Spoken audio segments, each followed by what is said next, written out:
Buenos días, aquí Augusto Townsend, curador principal de Comité, con las noticias de hoy, jueves 7 de noviembre del 2024. El podcast de hoy llega con el auspicio de la Fundación Manuel J. Bustamante de la Fuente, institución que desde 1960 promueve la investigación en los ámbitos del derecho, la socioeconomía y la historia, y cuenta con un fondo editorial con más de 100 publicaciones, en línea con su compromiso con la educación y la cultura, al que pronto se sumará una que estamos preparando con mucha dedicación aquí en Comité. Muy bien, aquí van los titulares de hoy, jueves 7 de noviembre, en menos de un minuto. Primero, esta madrugada detuvieron al presidente de la Federación Peruana de Fútbol, Agustín Lozano, en el marco del caso por presunta organización criminal conocido como los Galácticos. Segundo, el Congreso aprobó un proyecto de ley que excluye a los policías de la posibilidad de recibir prisiones preventivas o preliminares cuando lesionen o maten usando su arma de forma reglamentaria. Tercera, la congresista Susel Paredes anunció que está recolectando firmas para presentar una nueva moción de vacancia contra la presidenta Dina Boluarte. Cuarta, Kamala Harris concedió su derrota en la elección presidencial de este martes en Estados Unidos y se comprometió a una transferencia pacífica del poder en favor de Donald Trump. Y quinto, el triunfo de Donald Trump hizo subir a la bolsa en Nueva York e impulsó al alza también el precio del dólar, como si los mercados estuviesen satisfechos con el resultado electoral. Vamos ahora con el análisis de las noticias. Aquí la primera, que comienzo esta mañana con una noticia de último minuto. Esta madrugada se realizó un operativo fiscal y policial con mandato judicial en el que fue detenido el presidente de la Federación Peruana de Fútbol, Agustín Lozano, e incluyó un allanamiento a su vivienda, a otros inmuebles y a la sede de la Videna en San Luis. Todo esto en el marco de un caso de presunta organización criminal conocido como los Galácticos. A Lozano, concretamente, se le investiga por los delitos de fraude a la persona jurídica, corrupción y lavado de activos, por la presunta malversación de fondos de la Federación Peruana de Fútbol, la reventa de entradas al Mundial de Qatar 2022, el favorecimiento a algunos clubes peruanos, entre otras cosas, según leo esta mañana en RPP. La Fiscalía ha pedido en ese sentido 15 días de detención preliminar contra Lozano. Pero él no es el único detenido, sino que hay otras 7 personas más arrestadas, entre ellas el presidente de Sporting Cristal, Joel Raffo, la presidenta de la Academia Cantolao, Karen Mandriotti, el presidente de la Liga de Tumbes, Humberto Miñán, y varios funcionarios y exfuncionarios de la federación. Esta es una noticia en desarrollo, así que nos iremos enterando cuáles son los elementos de convicción que ha presentado la Fiscalía para implicar a todas estas personas, pero indudablemente es un caso que va a generar bastante repercusión mediática, considerando que se trata del mandamás del fútbol peruano que está siendo llevado a prisión, cosa que, recordemos, no es la primera vez que ocurre. Segunda noticia, el Pleno del Congreso aprobó una ley que impide que la Fiscalía solicite prisión preliminar o preventiva contra un policía que cause lesión o muerte al usar su arma, entre comillas, de forma reglamentaria. La iniciativa legislativa impulsada por Fuerza Popular y Perú Libre y que aglutina varios proyectos de ley fue aprobada con 94 votos a favor, 18 en contra y 3 abstenciones, y crea el nuevo artículo 261A en el Código Procesal Penal, que podrá leerse ahora de la siguiente forma, abro comillas: el fiscal se encuentra impedido de solicitar detención preliminar judicial contra el personal de la Policía Nacional del Perú en situación de actividad en cuadros que, en el ejercicio de su finalidad constitucional, hace uso de sus armas o medios de defensa en forma reglamentaria y como consecuencia de ello acontece alguna lesión o muerte, cierro comillas. La PNP tendrá entonces libre acción, entre comillas, para combatir la inseguridad ciudadana. El proyecto también busca que haya un mayor número de personal policial en las calles, ya que podrían o no serían encarcelados hasta que las investigaciones concluyan y el Poder Judicial les imponga una sentencia condenatoria. En declaraciones a la prensa, el congresista de Fuerza Popular, Víctor Flores, aseguró que no se busca impunidad, esas fueron sus palabras, que simple y llanamente estarán exentos de una detención preliminar o preventiva los policías a los que se les impute lesión o muerte de alguien cuando se considere que hicieron uso reglamentario de su arma. Al final del podcast de hoy, en el espacio de la reflexión del día, les voy a compartir mi opinión personal sobre esto y además sobre esta otra propuesta de crear o reinstaurar el fuero militar policial. Tercera noticia, la congresista Susel Paredes, integrante del Bloque Democrático Popular, anunció que se encuentra recabando firmas para presentar una moción de vacancia presidencial contra Dina Boluarte por el llamado caso Rolex y otras imputaciones más. De acuerdo con la moción de orden del día que da cuenta de esta iniciativa, la causal de vacancia es por permanente incapacidad moral y se sustenta, entre otras cosas, en, abro comillas, graves acusaciones de corrupción, cierro comillas. A continuación, la moción detalla 3 casos distintos que, según Paredes, ameritarían la vacancia de la presidenta. Primero, el caso Rolex, que incluye el uso por parte de Boluarte de hasta 3 relojes de lujo y varios accesorios, para los que Boluarte ha dado insuficientes explicaciones sobre cómo los consiguió, la última de las cuales señalaba que habían sido un préstamo de parte del gobernador regional de Ayacucho, Wilfredo Oscorima, pero que nunca transparentó por esa razón. Segundo, el presunto encubrimiento en la fuga del prófugo líder de Perú Libre, Vladimir Cerrón, que supuestamente habría utilizado el vehículo presidencial, más conocido como cofre, para evitar ser detenido. Esto según un testimonio extraído de un audio que aún falta, corroborar por parte de, o que se atribuye la voz al ministro del Interior, Santibáñez. Y por último, el tercer tema es el presunto abandono del cargo en el que habría incurrido la mandataria Boluarte al ausentarse para someterse a unos procedimientos de cirugía estética. Para que esta iniciativa de vacancia llegue al Pleno hace falta la firma de al menos 26 parlamentarios. Luego, al votarse la admisión, se requiere el voto del 40% de congresistas, es decir, unos 52 votos. De admitirse la moción para declarar la vacancia se requiere una votación calificada de no menor de 2/3 del número legal de miembros del Congreso, cosa que a estas alturas se ve bastante difícil conseguir. Ha habido ya 3 mociones de vacancia previas contra Boluarte, ninguna de las cuales alcanzó los votos necesarios para ser admitida, por lo que fueron archivadas. Cuarta noticia, pasando a temas internacionales, la vicepresidenta y candidata estadounidense Kamala Harris aceptó su derrota ante Donald Trump en las elecciones presidenciales de este último martes y ofreció una transición pacífica en el poder. Harris se pronunció frente a una multitud en la Universidad de Howard, su alma mater, y dijo que, aunque aceptó la derrota, no va a renunciar a la campaña, a la lucha que impulsó su campaña. Durante su discurso, Kamala Harris hizo énfasis en que, a pesar de la variedad de emociones que sentían sus seguidores, debían aceptar los resultados de la elección y seguir trabajando juntos. Ella dijo, abro comillas, un principio fundamental de la democracia estadounidense es que cuando perdemos una elección, aceptamos los resultados. Esto no es algo que deba destacarse en particular porque es lo que debería ocurrir normalmente en una democracia, pero hay que recordar que el ganador de esta elección, Donald Trump, desconoció los resultados de la elección del 2020, luego de perder ante Joe Biden aquella vez. Hasta el día de hoy niega haber perdido esa contienda. El comportamiento de Trump fue tan antidemocrático que instigó una insurrección para evitar la certificación del triunfo electoral de Biden el 6 de enero del 2021 con los resultados que conocemos, vale decir la toma del Capitolio. Volviendo al discurso de concesión de Harris, esta dijo que se había comunicado con Trump para felicitarle y decirle que le ayudaría con la transición. Estas no fueron las únicas felicitaciones que recibió, por supuesto, Donald Trump luego de ganar la elección estadounidense. Líderes mundiales, incluyendo la presidenta Boluarte, le hicieron llegar sus saludos tras ser elegido nuevamente como mandatario de los Estados Unidos. Cabe mencionar que la victoria fue particularmente bien recibida por líderes políticos que ya habían mostrado pues, una preferencia por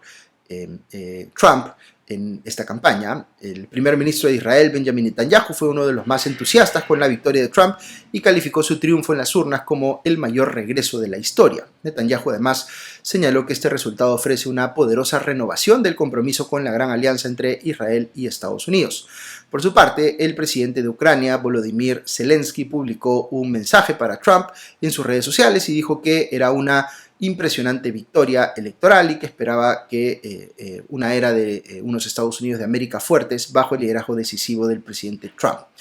Como algunos de ustedes saben, Trump había dicho que pondría fin a la guerra entre Ucrania y Rusia en las primeras 24 horas de su mandato, lo que por supuesto se interpreta como una exageración.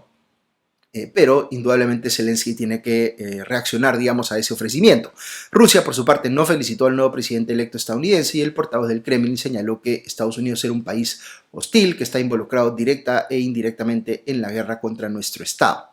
haciendo referencia, por supuesto, al conflicto con Ucrania. Finalmente, en un comunicado publicado en redes sociales, la presidenta peruana Dina Boluarte felicitó a Trump y dijo que espera que durante su nuevo mandato se profundicen las relaciones entre ambos países. Quinta noticia, el triunfo de Donald Trump en las elecciones en Estados Unidos generó, como se esperaba, un fuerte avance de las acciones de empresas estadounidenses en la bolsa, una fuerte subida del dólar frente a las monedas del mundo y una caída de el precio de los metales que el Perú exporta, por ejemplo, como el cobre y el oro. Todos los índices de la Bolsa de Valores de Nueva York llegaron a máximos históricos debido a que los inversionistas esperaban o esperan que el recorte de impuestos para grandes corporaciones y las menores regulaciones que ha prometido Trump permitan pues que estas compañías incrementen sus ganancias. Si miramos al dólar, tampoco se dieron sorpresas. Una de las principales promesas de campaña del candidato republicano fue incrementar a un 60% los aranceles que pagan las empresas por importar productos de China y también por aplicar mayores impuestos a las importaciones de otros países. Si Trump cumple esta promesa, se podría afectar gravemente el comercio internacional y en particular la economía china, golpeando a su vez a países como el Perú, que dependen de la demanda del gigante asiático por las materias primas que exportamos, como el cobre, cuyo precio, como les digo, cayó ayer. ¿Por qué sube el dólar? Porque se teme que estos aranceles encarezcan los productos en Estados Unidos, de modo que la combinación de una mayor inflación y un mayor crecimiento económico en ese país impidan que la Reserva Federal reduzca tan rápido como se esperaba las tasas de interés para recortar el costo de los créditos y esta expectativa esté empujando pues, el dólar al alza y el oro más bien a la baja. En el Perú el tipo de cambio subió 0.16% hasta los 3 soles con 78 céntimos por dólar, un avance menor al que experimentó el billete verde frente a la mayoría de monedas del mundo, pues el Banco Central peruano intervino colocando repos y swaps por 4.500 millones de soles. Una pregunta que nos debemos hacer ahora es si estas expectativas de un dólar más fuerte y un más lento recorte de tasas por parte de la Reserva Federal impedirán que el BCR siga reduciendo también sus tasas de interés a nivel local y el costo de los créditos en el Perú siga bajando en su reunión de política monetaria de hoy por la tarde, pese a que la inflación en nuestro país, la variación de los precios está pues en niveles entre comillas ideales para el BCR. Y otra pregunta clave es cuál será el efecto de una eventual guerra comercial entre Estados Unidos y China para nuestro país, que es, como les decía, altamente dependiente de sus exportaciones a estos dos mercados. Muy bien, hasta aquí las noticias de hoy, pero como les comenté, quisiera aprovechar el espacio de la reflexión del día para compartir algunas apreciaciones personales sobre esta ley que ha aprobado el Congreso que excluye a los policías de recibir prisiones preventivas o preliminares si lesionan o matan a alguien haciendo, entre comillas, uso reglamentario de su arma, y también sobre el acuerdo del Consejo de Estado de reinstaurar el fuero militar policial. Siempre que analicemos este tipo de noticias tenemos que pensar cuál es la narrativa que usa cada lado del debate para justificar su posición y cuáles son los hechos que la sustentan, si acaso ofrece algún tipo de sustentación fáctica. La posición de varias bancadas en el Congreso y del gobierno es que tenemos una fuerza policial comprometida en la lucha contra la delincuencia, pero que enfrenta limitaciones externas que le impiden cumplir apropiadamente con su trabajo. Esas limitaciones externas no son, por ejemplo, falta de recursos o de equipamiento, sino que vienen dadas principalmente por la acción de los operadores del sistema de justicia, vale decir, de los jueces y los fiscales, que persiguen a los buenos policías porque aparentemente están más interesados en defender los derechos de los delincuentes. Entonces, lo que necesita el país ahora mismo es liberar tanto como se pueda a los policías de estos controles excesivos del sistema de justicia para que puedan hacer bien su trabajo. Y dos formas de lograrlo son, uno, evitando pues que puedan ser sometidos a prisiones preventivas o preliminares, lo que acaba de aprobarse, y dos, garantizarles una justicia que entienda su trabajo, reinstaurando por tanto pues el fuero militar policial. Del lado contrario del debate, la narrativa es muy distinta. Lo que se dice es que, aun cuando pueda haber policías muy buenos, hay otros que pueden cometer excesos o incluso delitos en el cumplimiento de su trabajo y que, por tanto, tiene que haber controles judiciales a su accionar, sobre todo cuando usan sus armas reglamentarias, porque eso les da un poder que, mal utilizado, puede dañar irreparablemente a ciudadanos indefensos. Siendo esto así, la prisión preliminar o preventiva es un mecanismo válido del sistema judicial para evitar que un policía que ha hecho uso excesivo o ilícito de su poder lo siga haciendo. Por otro lado, la existencia de un fuero militar policial hace que los policías sean juzgados no por jueces independientes, sino por otros policías u otros militares que podrían querer hacer espíritu de cuerpo y garantizar la impunidad a sus colegas. Muy bien, ¿quién tiene la razón? Yo siempre les digo en este podcast que no hay que pensar en estos relatos antagónicos como si fueran necesariamente excluyentes uno del otro. Es decir, puede haber algo de verdad en cada uno de ellos a la vez. En mi caso personal, que puede no ser el de ustedes, yo veo con mucha preocupación las múltiples noticias que van saliendo de policías en actividad o en retiro, que son parte de bandas criminales. El hecho de que sean capturados por sus propios colegas refleja pues esta ambivalencia de que hay efectivos buenos y malos en una misma fuerza policial. Pero está fuera de toda duda para mí que sí hay policías metidos de delincuentes y por lo tanto yo tendría muchísimo cuidado en aprobar normas transversales que generen espacios de impunidad, porque se puede estar pensando en los buenos, asumiendo aquí la buena fe de quienes han impulsado esta norma, pero se puede terminar favoreciendo a los malos, que es algo que ya viene pasando sistemáticamente con las leyes aprobadas por este Congreso, que favorecen a la criminalidad en general, como la que redefine o flexibiliza el concepto de organización criminal o la que reduce los plazos de prescripción de los delitos. Por lo demás, hay objeciones de naturaleza constitucional muy contundentes, en mi opinión, contra estas dos propuestas. Respecto de la primera, al excluir a los policías de la posibilidad de recibir prisiones preliminares o preventivas, se está violando, a mi criterio, el principio de igualdad ante la ley para darle a los policías un privilegio que no tiene nadie más, y solo por eso esa ley ya resultaría inconstitucional. Y sobre el fuero militar policial, de manera similar, creo que la existencia de este último genera un sistema de justicia paralelo que viola el sentido unitario y jerárquico que debe tener un sistema judicial en un país para asegurarle garantías constitucionales y derecho al debido proceso a los imputados, pero también a las víctimas. Si el único argumento para apoyar el fuero militar policial es que los policías o militares pueden entender mejor cómo es la actividad que realizan sus pares, ya de por sí ese argumento te está diciendo que están mostrando una inclinación o una simpatía por un lado del conflicto. Si fraseáramos el problema al revés y dijéramos que los jueces del sistema judicial ordinario no conocen lo suficiente sobre cómo operan los policías o los militares, pues entonces es claro que la solución no es crear un fuero militar policial separado de la justicia ordinaria, sino capacitar a un sector de la judicatura para que desarrolle esa especialidad. Es decir, no tendría nada de malo, sino al contrario, que existan jueces especializados en temas militares o policiales. Pero esos jueces tienen que ser parte del sistema judicial ordinario. De otro modo, lo que estaríamos haciendo es atentando contra el Estado de Derecho y el principio de separación de poderes.